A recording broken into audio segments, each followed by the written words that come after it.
안녕하십니까. 우리 예비 탐정 여러분, 이제 3강이네요, 벌써요. 네, 법의 적용과 해석이라는 영역을 가지고 또 30여 분간에 걸쳐서 강의를 또 진행하도록 하겠습니다. 일단 법에 각설하고요. 법의 적용이라는 건 뭐냐면 법이 만들어졌으면 적용을 해야 되잖아요. 나쁜 일이 있으면 나쁜 일에 대해서 적용해야 되고, 좋은 일에 있으면 좋은 일에 대해서 적용을 해야 되죠. 그래서 사회적 현상이 발생했을 때 그에 대해서 법률을 대입하여 적용하는 과정을 일반적으로 법의 적용이라고 하고요. 적용을 할 때 중요한 건 법이 모든 걸 다 표현을 할 수 없잖아요. 그래서 이걸 해석을 해야 됩니다. 이게 과연 여기에 적용할 수 있는 건지 없는 건지 해석을 하는 데가 좀 필요해요. 그걸 어디서 할까요? 법원이 한다는 얘기입니다. 즉 법률은 국회에서 만들고요. 그 다음에 집행은 행정부에서 하고요. 법에 적용을 할 때 적용하다 보니까 법이 명확하게 안 떨어져요. 이런 경우에는 법원에서 법의 해석을 통해 가지고 그걸 자기 권한이 있는 기관이죠. 거기서 해석을 해서 적용하는 것이 일반적인 패턴이라는 얘기입니다. 그래서 앞 시간에도 말씀드렸는데요. 법을 적용할 때 두 가지 원칙을 첫 번째 말씀드리면 특별법 우선의 원칙이라는 게 있습니다. 이게 뭐냐면 어떠한 일반법이 있고요. 그거에 대해서 특별한 규정이 나오는, 아까 저번에 말씀드린 형법에서 군형법이 따로 나와 있다고 그러잖아요. 이와 같이 특별한 대상을 상대로 해서 적용하는 법을 특별법이라고 하고요. 그 다음에 일반법은 누구나 대한민국 국민이면 다 적용받을 수 있는 걸 일반법이라고 하는데, 둘이 만약에 같이 겹치는 상황이 발생하면 특별법을 우선 적용한다. 이게 특별법 우선의 원칙이라고 법에 적용해서 얘기를 하고 있고요. 두 번째는 상위법 우선의 원칙. 앞에서도 설명드렸죠. 헌법, 법률, 명령, 규칙, 이 네 가지 법률에 보면 어떻게 일정한 계급이 있는데, 헌법과 법률이 만약에 겹치는 상황이면 헌법을 우선 적용해야 될 거 아니에요. 그래서 이거를 상임법, 상위법, 즉 위에 계단에 있는 법의 원칙을 무조건 적용을 이 위의 법을 먼저 한다. 이걸 상위법 우선의 원칙이라고 이야기를 합니다. 그럼 법의 적용 절차가 있겠죠. 첫 번째는 법을 적용하기 위해서는 어떤 사실이, 상황이 발생해야 돼요. 이걸 사실의 확정이라고 합니다. 예를 들어 길을 가다가 누구 사람을 치였어요. 그러면 사실이 뭐가 있어요? 운전한 게 사실은 아니죠. 운전하다 사람을 치여서 뭔가 누구한테 피해를 입혔단 말이에요. 이러면 사실의 확정이 있어야 되고요. 그럼 이 사람을 처벌을 해야죠. 처벌을 해야 되는데 형법을 처벌하려고 딱 했어요. 했는데 문제는 형법의 내용을 보면 뭐예요? 이게 다치게 했으니까 상해죄가 될 수 있잖아요. 근데 자세히 봤더니 도로교통법상에 쉽게 얘기하면 운전에 대해서 열심히 하다가 사고가 터지게 되면, 도로교통법 아시잖아요. 자동차 사고 처리 특례법 이런 것들을 보면 처벌이 좀 낮게 돼 있죠. 왜? 운전하다 보면 사고가 날 수 있기 때문에 그걸 모든 식을 다 강력하게 처벌하다 보면 운전자들 전부 다 전과자가 될 수 있거든요. 그래서 보상이 제대로 돼 있고 보험이 들어가 있는 경우에는 처벌을 좀 약하게 할 수 있잖아요. 이런 것들을 법규의 검색이라고 합니다. 그 다음에 법에 예를 들어서 법이 아리까리하다고 그러죠. 이걸 어떻게 적용해야 될지 헷갈릴 때는 어떤 걸 적용해야 될지 고민을 좀 해봐야 됩니다. 이걸 법률의 해석이라고 합니다. 다시 말씀드리면 사실의 확정이 필요하고요. 법규의 검색이 필요하고요. 그다음에 법의 해석을 해야 된다는 얘기죠. 그래서 법 적용 원칙 아까 말씀드린 이 두 가지가 있고요. 그 다음에 신법 우선의 원칙은 국법과 신법, 앞에서도 말씀드렸는데 또 나오네요. 대단히 중요한 내용입니다. 법이 제정 또는 개정됨으로 인해 법 내용상의 충돌이 발생하면 어떻게 한다고 그랬어요? 신법을 우선적으로 적용하게 돼 있다는 얘기죠. 국법은 좀 오래된 법이기 때문에 신법을 우선적으로 적용하게 돼 있고요. 그다음에 여기가 하나 중요한 건 특별법이나 상위법과 충돌 발생 시에 일반법이나 하위법이 신법이라 하더라도 적용을 예외로 한다. 이건 예외 규정이 하나 있습니다. 이거는 좀 암기를 하셨으면 좋겠어요. 법률 불소급의 원칙, 앞서도 설명드렸죠. 다시 한번 말씀드리지만 법은 뒤에 있는 법을 가지고 앞에 있는 사실에 대해서 소급을 해서 적용하거나 처벌하는 것은 원칙적으로 불가능하게 돼 있고요. 특히 형법 같은 경우는 불소급을 기본 원칙으로 무조건 합니다. 민법은 말씀드렸죠. 예외적으로 소급할 수 있는 경우에는 예외적으로 소급을 한다는 얘기죠. 뭐 때문에 그럴까요? 법적인 안정성을 기할 목적으로 한다는 얘기입니다. 사실의 확정이 있는데요. 사실의 확정은 앞서 그 순서 중에 나온 것 중에 첫 번째가 사실의 확정이죠. 증거 재판주의 근간입니다. 이게 그러니까 증거를 기준으로 재판을 해야지 그냥 감 가지고 재판하면 안 되잖아요. 그걸 근간으로서 어떠한 사실이 명확하게 일어났는지, 즉 실제로 발생한 사건의 내용을 법적으로 인식하는 것을 사실의 확정이라고 한다는 얘기입니다. 여기 나와 있죠. 가출한 자가 장기간 연락이 안 된 것만으로 사망을 확정할 수는 없잖아요. 왜? 이 사람이 죽은 것 같아요. 집에 안 들어온 지 한 20년 됐어요. 그럼 그렇다고 그 사람 죽었다고 할 수는 없잖아요. 이런 건 어떻게 해요? 그 사람이 사망했는지에 대해서 어떤 증거를 찾아야 되죠. 이 증거를 찾는 과정을 사실의 확정이라고 한다는 얘기입니다. 실제로 우리 PI가 하는 영역 중에 이게 있어요. 집에 나갔는데 가출이나 실종자인데 이 사람이 죽었는지나 살았는지 어떻게 일반인이 찾을 수 있어요. 그런 경우에 예를 들어서 국가에서 탐정이 이러한 사망자의 추적을 통해서 사망 사실을 확인할 수 있도록 법에 정리가 돼 있다면 당연히 그 탐정 입장에서 가서 확인해 줘야 될 거 아니에요. 왜? 해줘야지 뭐 유산도 정리하고 재산 관련된 것도 정리하고 뭐 체납된 세금도 다 돌아갔으니까 못 내요 정리할 거 아니에요. 이런 것들이 필요하기 때문에 기본적으로 사실의 확정이라는 과정은 대단히 중요한 부분이다 말씀드립니다. 그 다음에 사실의 확정을 할 때 중요한 것은 이 법률 사실이라는 것은 실제 일어난 사건을 얘기를 하잖아요. 그래서 이게 법률적으로 가치가 있는 사실만을 우리가 법률적으로 사실이라고 하고요. 법률적으로 가치가 없는 사실은 사실로 얘기하지 않습니다. 길 가다가 사람이 차에 치여서 사망했다. 법률적으로 대단히 중요한 사실이잖아요. 하지만 차가 운행을 하고 있는데 지나가던 까마귀가 박치기해서 사망했다. 부딪혀갖고 충돌해서 죽었다 그러면 이걸 법률적으로 과연 법률적 사실로서 가치가 있을까요? 별 의미는 없을 거라 봅니다. 물론 중요한 부분이 있습니다. 자동차 보험에서 보상을 받거나 차를 수리하기 위해서는 그 죽은 까마귀나 까치를 확인해야 될 거 아니에요. 이런 것들도 어떻게 보면 사실의 확정이라고 볼 수가 있습니다. 자연적으로 인식한 현상을 법률적 사실로 보지 않는다. 이거는 일반적인 자연현상에 대해서는 법에서 보는 내용은 아니라는 얘기입니다. 법 자체는 자연현상을 대상으로 뭐 하늘에 있는 구름을 대상으로 적용할 것도 아니고요. 아침에 뜨는 태양을 대상으로 이 법을 적용할 건 아니잖아요. 법이란 것 자체는 사회와 인간을 대상으로 적용하기를 목적으로 나왔기 때문에 계속 말씀드리지만 자연현상이나 뭐 동물들의 움직임에 대한 것들을 사실의 확정으로는 보긴 좀 어려운 부분이 많다는 얘기입니다. 사실의 입증이란 건 뭐냐면 사실관계를 아까 말씀 누가 죽었어요. 죽은 것 같아요. 근데 집을 나갔어요. 근데 사체도 발견되지 않았고 죽은 내용을 모르겠어요. 근데 돌아가셨다는 거 확인해야 되잖아요. 그럼 어떻게 해요? 증거 자료를 확인해야겠지요. 증거 자료를 확인하거나 또는 그 사람이 죽은 걸 내가 직접 봤다는 목격자라도 나와야 될 거 아니에요. 이런 것들을 사실의 입증이라고 이야기를 합니다. 그래서 일반적으로 그럼 사실의 입증 책임에 누가 가지고 있냐? 일반적으로 형사재판 있죠. 죄 짓고 처벌하는 거에서는 검사가 가지고 있어요. 즉 검사가 증거를 막 수집해 갖고 이 중에 그 형사재판 재판장이신 판사님, 형사재판 판장님한테 이 사람이 이런 죄를 저질렀으니 처벌해 주셔요. 그 입증을 검사가 해야 되고요. 민사 같은 경우 어떻게 해요? 피고 원고 둘이 있죠. 둘이 싸워요. 서로 재산을 가지고 막 싸워. 예를 들어서 이런 경우에 내가 가지고 있는 재산을 달라고 하는 원고가 있고요. 나는 재산을 안 뺏기려고 방어하는 피고가 있을 거 아니에요. 이런 경우에는 여기 나와 있죠. 민사소송에서는 피고, 즉 소송을 당한 사람이 하는 게 아니고요. 원고 쪽에서 입증을 해야 됩니다. 사실 관련된 증거 자료를 다 내놔야 된다는 얘기입니다. 이거는 기본적으로 아셨으면 좋겠고요. 사실의 추정은 이게 뭐냐면 확정된 사실이 아니지만 편의상, 즉 복잡하니까 편의성을 가지고 좀 우리 퉁치기 한다고 표현하잖아요. 이걸 추정이라고 보시면 돼요. 그래서 사실의 유무를 가정하고 법률적 효력을 부여하는 것을 추정이라고 한다는 얘기죠. 여기 사례 잘 나와 있죠. 대형 화재가 발생했을 때 실종됐어요. 그 건물 안에 들어간 걸 확인됐는데 실종이 됐어요. 불이 타고 건물이 싹 타버렸거든요. 뒤졌는데 사체 아무것도 안 나와요. 근데 뒤져봐도 종적이 없으니까 불 났을 때 이 사람이 타서 완전히 재가 돼서 사라졌구나. 이렇게 볼 수 있는 거 있잖아요. 이런 것들을 사실의 추정이라고 합니다. 단 조건이 있어요. 변경 사유가 발생하면 번복이 가능해요. 즉 불이 다 타갖고 들어간 사람이 죽은 줄 알고 사망 추정을 했는데 어느 날 갑자기 사람이 짜잔하고 나타나요. 아유 나 안 죽었어 이러면 이 사람이 부활한다는 얘기입니다. 즉 추정이라는 거 법률 용어를 잘 이해하셔야 돼요. 추정은 이 사람이 죽었을 것 같으니까 죽은 걸로 추정하자 그래서 사망으로 본다 이런 개념이지만 다만 그 사람이 나타나는 경우에는 번복을 할 수 있다는 얘기입니다. 이걸 추정이라고 하고요. 간주는 또 틀려요. 똑같은 상황에서 사람이 죽은 것 같은데 시신이 안 나타났어요. 불이 났는데. 근데 문제는 이게 뭐냐면 이건 아무리 봐도 도대체 안 나타날 거예요. 그러니까 이 사람은 아예 죽은 걸로 시신을 못 찾았지만 그냥 죽은 걸로 그냥 진짜 확실하게 확정을 짓자. 이걸 갖다가 사실의 간주라고 합니다. 그래서 그 두 번째 줄 나와 있죠. 법률 용어에서 빵빵이라고 본다. 즉 사망한 것으로 본다 이러면 이거는 사망에 대한 추정이 아니고요. 사망의 간주로 보셔야 됩니다. 뭐라고 돼 있어요? 간주에 대해서는 그냥 그렇게 생각하고 본다는 얘기입니다. 즉, 이 사람이 나타나는 경우는 나중에 법률로 따지 소송을 해야 되는 부분이고요.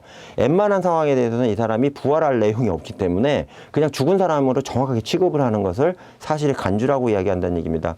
간주한 사항에 대해서는 반증에 의해 법률 효과를 번복하는 것이 불가능하다 이런 게 있는데요. 이건 뭐냐면 죽은 사람이 나타났는데 죽었다고 간주를 하고 뭔가 재산 정리를 했다던가 뭐 정리 싹 했잖아요. 사람이 다시 나타나니까 이전 걸로 권리관계나 또는 재산 내역이 다시 원위치 되는 건 안 된다는 얘기입니다. 왜? 간주를 해버렸으니까 죽은 걸로 그냥 딱 똑같이 정리했다는 얘기죠. 그래서 다시 한번 말씀드리지만 추정은 번복이 가능한 이런 상황을 제가 말씀드리고요. 간주는 이미 간주로 인해 법률 행위가 발생했다면 번복, 즉 뒤집어서 다시 원위치로 원상회복하는 것은 불가능하다. 이렇게 보시는 게 일반적인 법률 해석이나 적용의 내용이라고 보시면 됩니다. 자, 그럼 이제 법의 해석을 한번 보시죠. 법을 해석해야 될 거예요. 아까 말씀드렸잖아요. 법을 적용하려니까 이걸 어떻게 적용해야 할 때 헷갈리는 경우가 있어요. 왜? 법 내용이 완벽하지가 않아요. 5,100만 명 아니에요. 우리나라만 해도 5,100만 명을 대상으로 법률이 전부 다 딱딱 떨어지게 적용되진 않을 거 아니에요. 그럼 어떻게 해야 될까요? 정확하게 어떻게 적용할지에 대해서 누군가는 해석을 해서 이건 적용할 수 있고 이건 할 수 없고 정리를 해줘야 된다는 얘기예요. 왜? 법이 완벽하지 않으니까. 그래서 이런 것을 우리가 법의 해석이라고 이야기를 합니다. 적용을 할지 말지, 적용했을 때 어느 정도 적용해야 되는지 이걸 평가하는 내용이라는 얘기죠. 그러면 법의 해석의 성격에 대해서 좀 우리가 정확하게 얘기해야 되는데 글의 내용만을 가지고 해석을 하면 문제가 있을 수 있다는 게 여기 나와 있어요. 그게 무슨 얘기냐면 법의 내용을 글대로 보면 이걸 물리적으로 본다고 그러죠. 그러니까 글 문자 써요. 물리적으로 보는 건데 이거는 법의 해석에서 최악의 해석이에요. 왜? 법의 해석 중에 예를 들어서 그 노인을 대상으로 하는 어떤 뭐 지원법이 있어요. 지원법이 있는데 나이 기준으로 해놨어요. 근데 어떤 사람이 노화가 너무 빨리 돼가지고 40대 중후반 제 나이쯤 돼갖고 신체 연령이 90까지 되는 졸호증 환자가 있잖아요. 근데 노인 관련된 거 적용을 했더니 갑자기 뭐라고 그래요? 법에는 65세 이상만 돼 있으니까 이분이 실제로 90세까지 빨리 늙는 거는 알겠는데 적용을 못해요. 이렇게 하면 얼마나 이게 비인간적이에요. 그래서 성문법 내용 같은 경우 대단히 중요한 부분은 해석을 할 때 그 글 있잖아요. 내용 65세 이상으로 한다 그러면 65세 이상으로 한다는 건 기본 원칙으로 하지만 예외적인 규정에 대해서는 글만 가지고 그 기준에마다 딱딱 떨어지게 적용하는 것은 바람직하지 않다는 얘기입니다. 이게 지금 말씀드린 법률을 글의 내용만으로 해석하는 것은 해결책으로서의 역할, 사회문제 해결책 역할에 대해서 그걸 상실할 수 있는 부분이 있다. 이걸 말씀드리는 얘기입니다. 그럼 법 해석의 성격이 있겠죠? 세 가지예요. 첫 번째, 과학적 해석이 있어요. 과학적 해석은 간단하게 말씀드리면 여기 사이언스 중에 뭐 우주선 날아다니고 이런 거 말씀드리는 게 아니고요. 그러니까 과학적 사실에 입각해가지고요. 그러니까 교통사고가 났잖아요. 교통사고가 났는데 누가 다쳤어요. 다쳤으면 과학적으로 이걸 해석해야 될 거 아니에요. 왜? 차가 우중에, 즉 비가 오는 과정에서 브레이크를 밟으면 나가는 속도가 좀 틀리잖아요. 이거는 도로교통관리공단이나 이런 데서 매뉴얼이 나와 있어요. 그러니까 몇 킬로 달리면 얼마나 이게 차가 밀리고 하는 내용들이 나와 있기 때문에 법의 적용에 있어서도 이걸 왜 만들어 놨을까요? 교통사고가 발생했을 때 어떤 처벌이나 보상이나 어떤 합의 중재 또는 이런 손실에 대한 측정을 위해서 이런 규정을 만들어 놨잖아요. 그러니까 과학적인 내용들도 법의 해석에 많이 들어간다는 얘기입니다. 두 번째, 기술적 해석이라는 건 뭐냐면 가장 간단하게 말씀드리면 법의 기술자들이라고 그러죠. 법관을 얘기합니다. 이 법관이나 법조인들이 법의 내용에 대해서 이게 세밀하게 보는 거예요. 조항을 조목조목 봐가지고 이 디테일을 갖다가 해석 과정에서 더 추가를 해주는 거죠. 이걸 기술적 해석이라고 하고요. 이론적 해석은 법 이론이 여러 가지가 있는데요. 그 이론을 기반으로 해서 이 법조문을 어떻게 적용할 것인가 해석하는 것을 이론적 해석이라고 합니다. 보시면 그 법률 해석의 원칙이 있는데요. 그 무조건 뭐냐면 헌법 해석은 좀 하나 주의하셔야 될 게 기본권 보장을 우선해서 헌법 해석을 해야 된다는 게 헌법 해석의 기본권 보장 기본 원칙이라고 얘기해요. 뭔 얘기인지 아시겠죠? 헌법은 국가의 체제나 국가의 정체성, 기본권 보장, 그 다음에 국가의 통치기구, 대통령이나 국무총리 같은 기구를 얘기해요. 기관을 얘기해요. 이거 만드는 원칙이 돼 있는데 헌법이 왜 나와 있냐면 국민을 헌법의 주체로 보잖아요. 즉 5,100만 명이 전부 다 하나하나 다 헌법의 주인이란 말이에요. 그래서 이 주인이 다치면 안 되기 때문에 주인인 국민의 기본권을 보장하는 것을 우선으로 헌법을 해석해야 된다는 얘기죠. 그래서 가끔 보시면 그 위헌 소송이나 뭐 이런 거 많이 발생하잖아요. 헌법재판소에. 그럼 거기서 항상 맨날 나오는 게 뭐예요? 기본권을 얘기를 하잖아요. 기본권. 이 사람이 사람으로서 어떠한 행위를 하려고 했는데 국가에서 법을 잘못 만들어갖고 그 국민이 기본권 침해받았다. 이거 위헌이다. 이렇게 막 때려버리잖아요. 그래서 헌법은 해석에 있어서 가장 핵심이 기본권을 기준으로 한다. 그다음 사회법의 해석은 뭘까요? 약자 보호죠. 사회법 앞에 선생님들 기억나시죠? 뭐 근로 관련된 노동 관련된 법률이 사회법의 대표적인 케이스고요. 아예 대놓고 사회보장법이나 사회보호법 또는 사회복지법이라 나와 있는 거 있잖아요. 이거 전부 다 뭐에 해당되냐면 사회법에 해당돼요. 이거는 뭐라고 돼 있어요?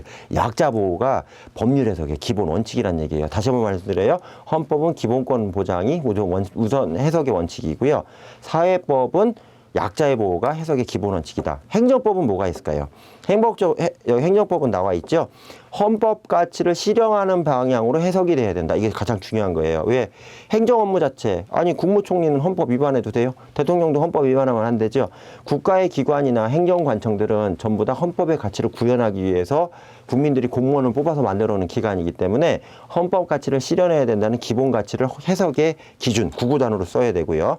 사법. 이 개인 간에 아까 돈 거래나 재산 거래나 이런 거 있잖아요. 재산권 변동. 민법이 대표적인 케이스인데 사법 같은 경우는 당사자 사이에 대등한 관계를 전제 조건으로 해야 된다. 즉 너랑 나랑 이익이 50대 50 또는 100대 100 똑같이 돼야 된다는 식으로 정확하게 균질적으로 봐야 된다는 게 당사자 대등주의라고 합니다. 이게 사법의 기본적인 원칙이라는 얘기입니다. 해석을 할 때 적용을 한다는 얘기예요. 이 형량이란 게 뭐냐면요. 신의 성실과 성실성 등의 양을 양팔적으로 달아서 상호 비교하는 개념입니다. 이게 뭐냐면 공평성이 유지되도록 해야 되는 걸 이 형량의 이 형량주의, 이 형량의 원칙이라고 해요. 왜? 이쪽은 힘이 세고 힘이 약한데 재산권 분쟁이 발생해요. 그럼 법원에서 얘가 힘이 있으니까 얘한테 다 주면 된다. 이건 말이 안 되잖아요. 그러니까 약자건 강자건 간에 이들의 이익을 균질적으로 보고 그다음에 잘못한 사람이 있으면 귀책 사유가 있기 때문에 손을 좀 봐야 되고요.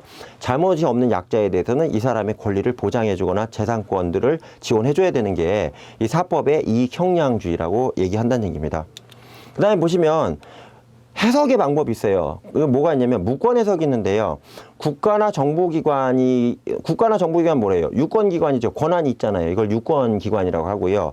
무권은 뭐예요? 그러니까 국가나 정부기관이 아닌 측에서 해석을 하는 경우가 있죠. 나와 있죠. 민간인인 법학자위에서 법을 해석하는 것을 무권 해석.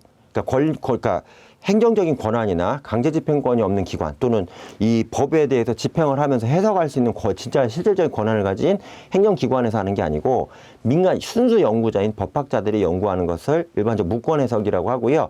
또는 학리적, 학자적인 이해 가치를 가지고 이걸 갖다 해석을 한다고 그래서 학리 해석이라고도 보통 많이 씁니다. 이건 기본적인 해석 방법이에요. 논리 해석은 뭐냐? 논리 해석은 역시 법학자에서 진행이 되는데 이거 뭐냐 합리적으로 있잖아요. 합리성을 따져갖고 이렇게 로직이라고 하시죠. 논리학에 따라서 해석하는 방법들을 논리 해석이라고 하는데요. 이거는 쉽게 예를 보시면 이해할 수 있어요.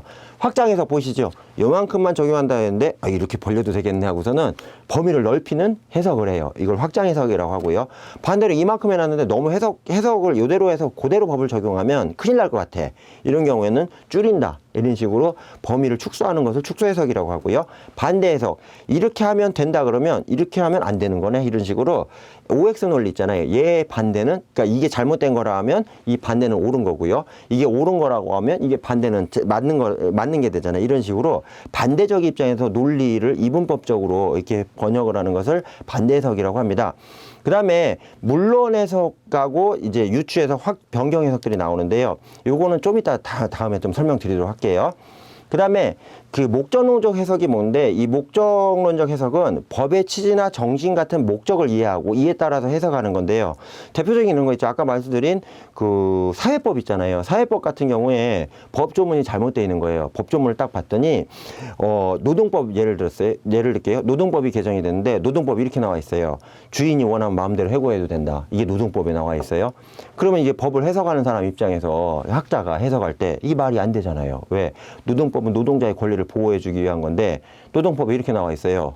주인이 원하면 마음대로 해고해라. 말이 안 되죠. 그러면 목적에 어긋나기 때문에 해석을 하는 사람들 입장에서 이거는 법의 취지에 어긋나는 조항이라고 얘기하거나 또는 이건 마구잡이로 해석하라는 게 아니고 네가 망하거나 정말로 경영상 정말 불가피한 경우에만 이게 해고하라는 표현이지 경기가 잘 돌아가고 회사가 잘 굴러가는데 기분 나쁘다고 자르는 건 불가능하다 이렇게 해석할 수 있잖아요. 이런 것들을 목적론적 해석이라고 이야기를 합니다.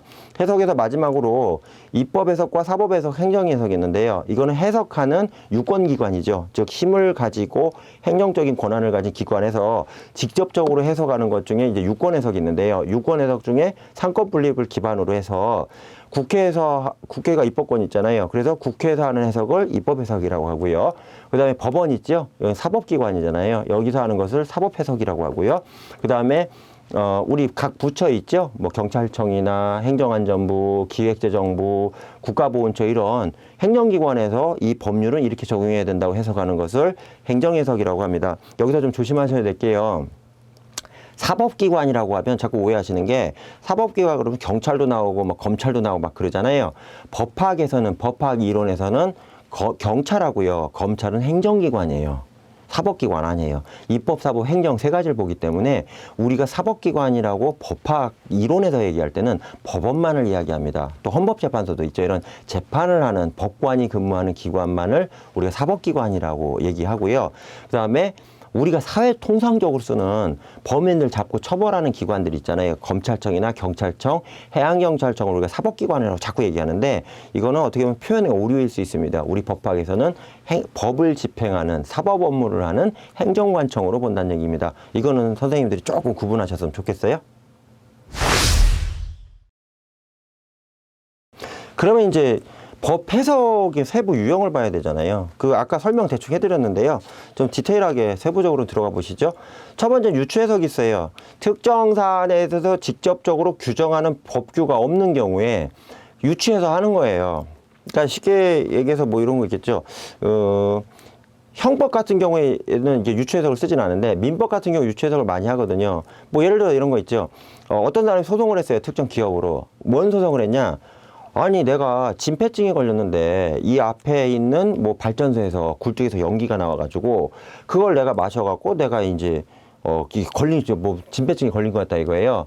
그래서 가서 이제 얘기를 했는데 거기서 법 입장에서 봤을 때는 그 상관관계가 없잖아요. 근데 문제가 뭐냐면 산업보건법이나 산업안전법에 보면 이런 유해시설 있잖아요. 유해시설이 있는 경우에 그거와 관련돼서 근처에 있는 사람들이 만약에 병에 걸렸다면 이 사람들을 이 안에 바운더리를 넣어갖고요 보상받을 수 있는 규정들이 있거든요. 근데 거기에 예를 들어 주민이 빠졌다. 그러니까 근처에 그 공장에 근무하는 근로자, 그다음에 공장과 그 입출입하는 관계 업체 직원, 여기까지만 예를 들어서 적용을 해준다 하면 바로 옆에 갖고 굴뚝에 연기를 맞은 사람 입장에서 법 적용이 안 되잖아요. 이건 가령 예를 들은 거예요. 이럴 때 어떻게 하냐? 유추 해석을 하는 거예요. 그러면 직원 옆에 있는 직원들은 당연히 연기를 마셨겠지만 직원들하고 근처에 있는 바로 지근거리에 있는 주택에서 사는 사람도 같은 양의 연기질을 마시지 않았을까? 그러니까 이 사람도 진폐증에 대해서 보상을 해줘야 되느냐 이런 식으로 해석을 하는 것을 유추 해석이라고 한다는 얘기입니다. 그래서 그러니까 법에는 이게 적용할 수는 없는데 원래 그 대상자는 없어요. 없지만 법에서 유추해갖고 이 사람도 여기 해당돼. 그러니까 넣어줬으면 좋겠어 하고 하는 것을 유추 해석이라고 합니다. 이게 인간적인 해석이죠. 그 다음에 변경 해석은 뭐냐면 보정 해석이라고 하는데요. 보정이 뭐예요? 잘못 가는 방향을 이렇게 조정하는 걸 보정이라고 하잖아요. 법조문의 내용이 잘못되는 경우도 있어요. 국회의원이 다 맞는 건 아니잖아요. 특히 우리나라는 지금 단원제를 쓰고 있는데 좀 솔직히 말씀드리면 인구 5천만 이상 되는 사이즈에서 단원제는 좀 무리수가 있어요. 예, 그게 양원제로 하는 게 사실은 올바른 방법인데 단원제 300명도 안 되잖아요. 300명 밑에 이하의 국회의원이 우리나라 법률이나 법 제정이나 개폐를 다 한단 말이에요. 물론 그 밑에 입법기관인 개별 국회의원 밑에 뭐 정책을 연구하는 정책 연구관들도 있고요. 보좌관들도 있고 뭐 비서관도 있고 그다음에 뭐 입법 관련된 연구하는 연구원들도 따로 있어요. 위원들도 있지만 다 할 수가 없거든요. 그래서 제가 무슨 얘기를 하냐면 법을 그렇게 이게 소수의 국회의원들이 법을 만들다 보니까 법이 이제 오락가락하거나 정리가 잘 안 되는 경우가 있다는 얘기예요. 이런 경우에 그걸 바로 잡아가지고 법을 당장에 고칠 수는 없으니까 조문이 잘못됐어요. 잘못된 거를 개폐하려면 국회에서 통과가 돼야 되는데 당장 적용해야 되거든요. 이런 경우엔 이 법에 오류가 있으니 이 법의 오류는 무시하고 정상적인 방식으로 따로 해석해서 적용한다는 것을 변경 해석 또는 보정 해석이라고 한다는 얘기입니다. 이 부분에 대해서는 좀 논란이 있어요. 법이 문구대로 해야지 문구를 네 맘대로 해석하면 되냐 이런 얘기가 나올 수 있지만 그 법이란 게 사람을 상대로 하는 거 아니겠어요? 그렇기 때문에 보정 해석이나 변경 해석에 대해서도 최근에 인정하는 경향으로 가고 있습니다. 반대 해석 간단하죠. 앞서 말씀드렸잖아요. 요거의 반대면 요거다 이런 개념이에요. 예를 보시면 알아요. 만 14세 미만의 자는 형사처벌을 받지 않는다. 그럼 반대로 하면 어떻게 할까요? 만 15세 이상자는 형사처벌 대상이 된다 이렇게 해석할 수 있죠. 우리나라 법에는 형법에는요. 만 14세 미만의 자는 형사처벌을 받지 않는다. 이 규정만 나와 있어요. 그럼 사람들이 바보 같으면 어떤 생각할까요? 16세가 짜잔하고 나타나면 어떡하지? 14세 밑이 아닌데? 이렇게 생각하잖아요. 그럴 필요 없어요. 그냥 14세 미만자는 처벌하지 않으니 15세 이상자는 처벌하겠네. 이런 식으로 법 내용의 반대까지도 그러니까 이렇게 접힌 이 종이를요. 이렇게 펼치는 거예요. 50%가 나와 있으면 50%가 흰색이죠. 이렇게 펼치면 어떻게 해요? 검은색이 나오잖아요. 이런 방식으로 요거의 반대는 이거의 반대는 옳은 얘기구나. 이런 식으로 해석하는 것들을 반대 해석이라고 한다는 얘기입니다. 이게 이해 되게 쉬우시죠? 물론 해석은 뭐냐면 물론이다 하는 그 한자예요. 당연하다. 물론이지 이렇게 얘기하죠. 물어볼 필요가 없다는 얘기예요. 당연한 얘기를 물론이라고 하는데 법조문에 일정한 사안이 정해져 있다면 그 안에 범위에 해당하는 대상은 당연히 적용하는 걸로 해석한다는 얘기입니다. 이 내용을 보시면 아시죠? 민법상 만 19세 미만자는 미성년자로 규정되어 있기 때문에 물론 해석을 통해서 만 15세인 자 역시 당연히 미성년자로 본다. 이게 물론 해석이에요. 아까 말씀드렸잖아요. 19세로 딱 돼 있으면 19세, 17세, 16세, 15세, 14세 전부 다 미성년자로 볼 거 아니에요. 즉 범위의 기준점이 있을 때 이 기준점 안에 있는 사람들은 당연히 물론 물어볼 필요 없이 그냥 적용된다는 것이 물론 해석이란 얘기입니다. 확장 해석은 뭐예요? 아까 말씀드렸죠. 요만한 걸 좀 넓혀갖고 보는 건데요. 예를 보시면 알아요. 자동차에 침입한 행위에 대해서 주거침입죄를 적용한 케이스가 있어요. 주거침입 뭐예요? 집으로 침투하는 거죠. 나쁜 사람이. 근데요. 자동차 같은 경우도 자신이 그러니까 운전을 하면서 거의 생활을 한다던가 또는 자동차 내에서 숙식을 해결하는 사람들이 있을 수 있잖아요. 이런 사람들 같은 경우는 자기 집과 똑같은 존재가 자동차일 수 차일 수 있다는 얘기예요. 이런 경우에는 그 차량 침입죄라는 게 없어요. 근데 내가 그 집과 같이 쓰는 차 같은 경우에 침입을 할 수 있고요. 또 선생님들 아시다시피 요즘 캐빈이라고 아시잖아요. 이렇게 끌고 다니는 차 있잖아요. 저기 숙식을 해결할 수 있도록 거기 안에 들어가 캐러반이라고 그러죠. 이런 경우 있잖아요. 이거 가지고 실제 법정에서 싸움이 났다니까요. 왜? 거길 들어가고 물건을 훔쳐갔는데 주인 입장에서는 내 집과 똑같은 움직이는 이동식 캐러반 차량인데 안에는 집같이 돼 있잖아요. 이거 어떡하냐 이거예요. 확장 해석해야죠. 도둑 입장에서는 그게 캐러반인 걸 알았기 때문에 네가 차에 침입한 건 맞지만 실제 내용을 보면 주거 침입이 아니라 확장 해석한다는 얘기죠. 또 상대방한테 물총을 쐈어요. 누가 쐈는데 상대방이 놀란 거예요. 놀랐는데 물총에 물 맞고 누가 죽었어요. 하지만 폭행죄를 확대 적용한다는 얘기입니다. 상대방을 위협하거나 공격하는 행위에 대해서 이 폭행죄를 적용하는데 물 뿌리는 행위를 가지고 폭행을 할 수 없잖아요. 하지만 최근 들어서 물 뿌리는 행위로 인해 충격받은 사람도 있기 때문에 네가 물총을 쏜 것도 폭행죄를 확장 해석을 해서 처벌할 수밖에 없다. 이렇게 한다는 얘기입니다. 가장 재미난 게 이거예요. 밥그릇, 누가 쓰는 밥그릇이에요. 밥그릇에다가 이 방뇨를 한 거예요. 이거 속된 표로 엿 먹으라고 이제 쉬를 넣은 거예요. 나중에 안 거예요. 밥을 먹고 났는데 그 사람이 봤더니 여기다 쉬를 싼 거라. 열받잖아요. 그러니까 이 순간에 뭐냐.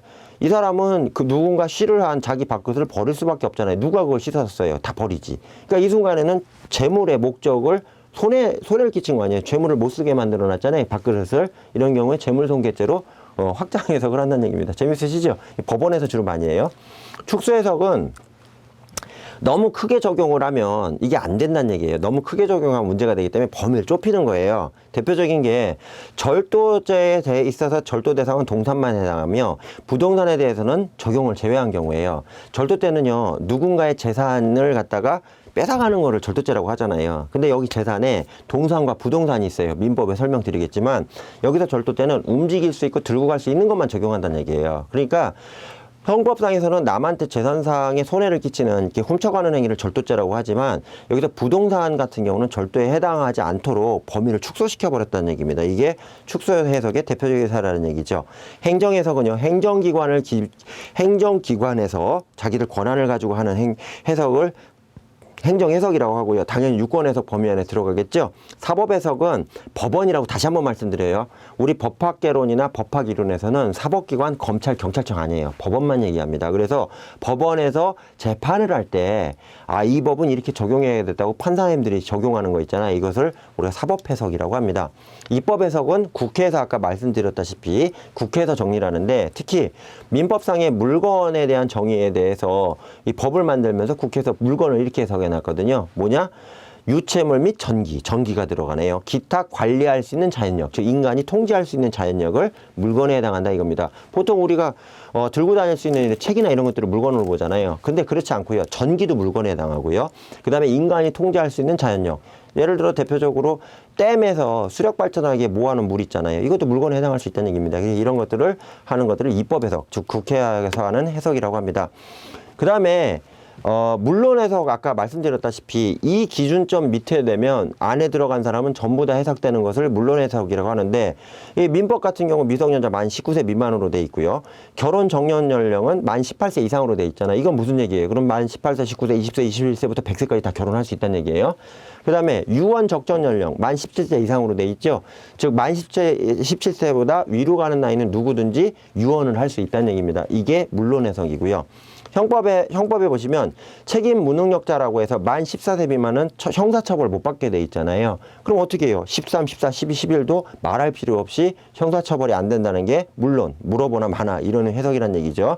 그 다음에 근로기준법에 보시면 연소자 있잖아요. 여기서는 미성년자 표현하지 않고요. 근로기준법에서는 미성년자가 아닌 연소자라고 하거든요. 이걸 만 18세 미만으로 하는데 이것도 역시 마찬가지로 기준점으로 한다는 얘기입니다. 그래서 물론 해석은 딱 필요가 없고요. 몇 세 이상, 몇 세 이하 이런 것들을 선생님들은 물론 해석의 기본적인 내용이라고 보시면 됩니다.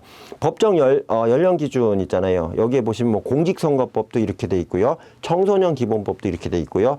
그 다음에 청소년 기본법 보호법 이렇게 돼 있는데, 죄송하지만 이거 암기하셔야 돼요.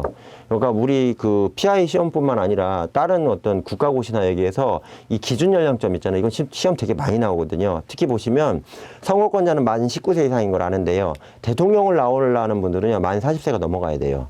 중요한 거죠. 그 다음에 국회의원의 피선거권, 국회의원의 후보로 나오려면 만 25세 넘어가야 된다는 얘기입니다. 다 연령이 다 틀린지 저도 모르겠지만 어쩔 수 없이 암기를 하셔야 됩니다. 자, 문제 한번 풀어보시죠. 첫 번째 문제는 법률상 사실의 확정을 위한 방법에 해당하지 않는 거예요. 문제 푸실 때 조심하셔야죠. 해당된다 안 된다 보셔야 돼요. 보시면 이상하네요. 사실의 간주 들어본 것 같아요. 사실의 파악 애매해요. 사실의 추정 들어본 것 같아요. 사실의 입증 들어보신 것 같죠. 제가 앞서 설명 말씀드렸다시피 법률상 사실의 확정에 관련된 내용 중에 제일 중요한 것은 사실의 그 추정이라고 말씀드렸잖아요. 즉 이게 그럴 것 같아 하고 정리하고 나중에 상황이 뒤집어지면 뒤집을 수 있는 내용을 사실의 추정이라고 했고요. 사실의 관증, 그러니까 간주, 이거는 이런 것 같아. 그냥 확정적으로 법률적으로 효과가 나타나는, 이거는 불변할 수 없는 내용을 간주라고 이야기했고요.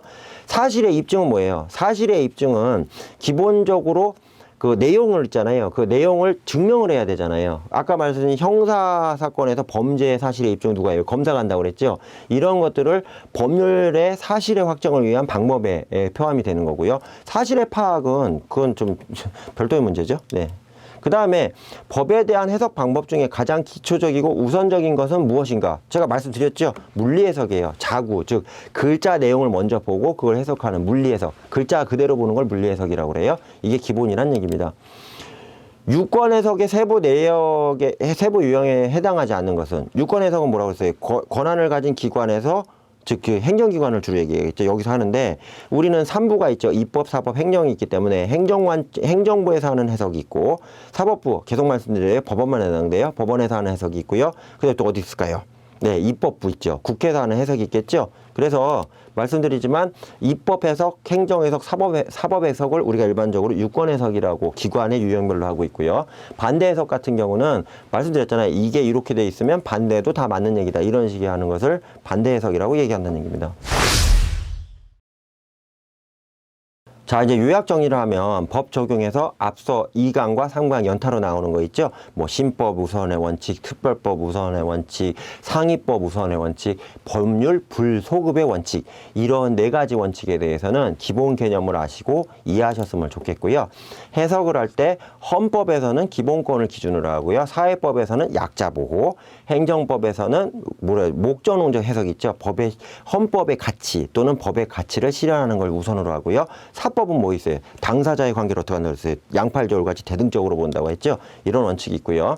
그다음에 해석 방법에는 광의 해석과 협의 해석이 있는데, 광의 해석에서 무권 해석, 즉 권한이 없는 학자들이 연구하는 해석을 무권 해석이라고 하고요. 유권 해석은 입법, 사법, 행정 해석과 같이 힘을 가진, 즉 권력을 가지고 행정 권한이 있는 기관에서 하는 것들을 우리가 유권 해석이라고 한다는 얘기입니다. 그다음에 세부적인 내용은 제가 정말로 디테일하게 설명했기 때문에 이 내용을 가지고 문제를 풀이를 하시거나 법에 대한 기초 내용을 정리하셨으면 좋겠습니다. 수고하셨습니다.